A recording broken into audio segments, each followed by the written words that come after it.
Hello and welcome to Insights. This is Hari Kumar.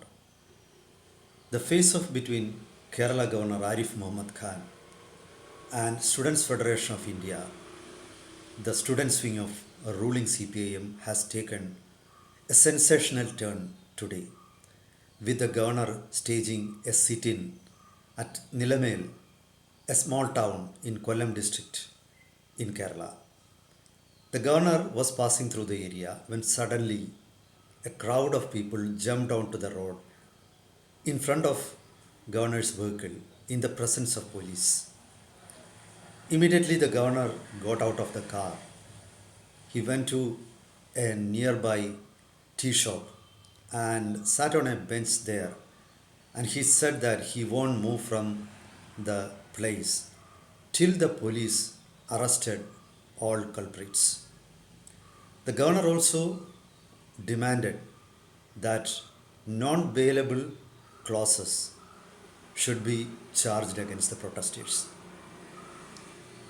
Later, the police tried to persuade him to stop his sitting and move, but he refused till the police arrested 17 people and gave governor a copy of the FIR where the police has charged non-bailable clauses or slapped non-bailable clauses against the protesters.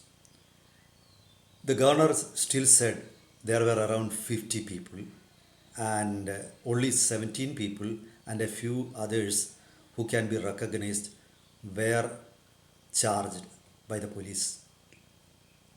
Later, speaking to media people, the governor said the protesters tried to attack him. He said he was not against protesting or the right to protest, the right to dissent. He is not against that.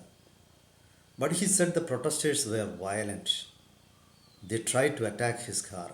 He said earlier in Thiruvananthapuram, the protesters had hit his car.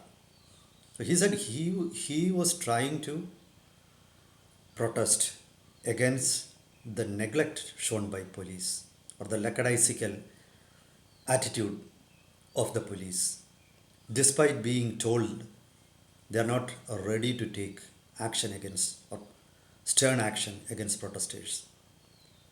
Later, only he decided to move only when the police showed him or gave him a copy of FIR. And actually, governor's action has led to many comparisons because black flag protests are taking place against Chief Minister Pinarayi Vijayan also. There, the police are very careful. Even those people who wear black shirts, those people who have unknowingly put on a black hat or even carries a black umbrella are arrested. The police are very careful not to allow people to crowd near the venues where the chief minister speaks wearing anything that can be interpreted as black or a sign of protest. Perhaps the governor was trying to expose the double standards of police and the hypocrisy of the government also. The governor said the chief minister was instigating the protesters. He pointed out that the protesters who assembled at Nilamel were not people from the area. The crowd had not gathered spontaneously. These people had been transported from other areas, and there is clearly a planning. He even accused that at places the protesters were being brought with the help of the police. The state police chief called him and tried to pacify him, but he took a very strong stand. He was pointing out the way the double standards shown by the police while dealing protesters against chief minister and the protesters against him. The governor said the state government was actually trying to divert public attention by organizing attacks against him, and he was trying to instigate an action from the central government. So suppose he is attacked and he gets wounded, or he gets physically he attacks, then the central government will be forced to intervene. And the Kerala government he said, is trying to hide its own problems, very serious problems which the state is going through. And he said his protest is not against any individual. He said he wanted to bring to light the dysfunctional governance in Kerala. And that is why he is resorting to drastic steps. The Students' Federation of India started protests against Governor Arif Mohammed Khan when he tried to intervene in the educational institutions in Kerala, especially the higher education institutions. That was following complaints of gross violation of rules, cronyism, corruption, and nepotism. So it was not the governor who raised such issues. Actually, there was an organization named Save University Forum, which is led by Congress leader.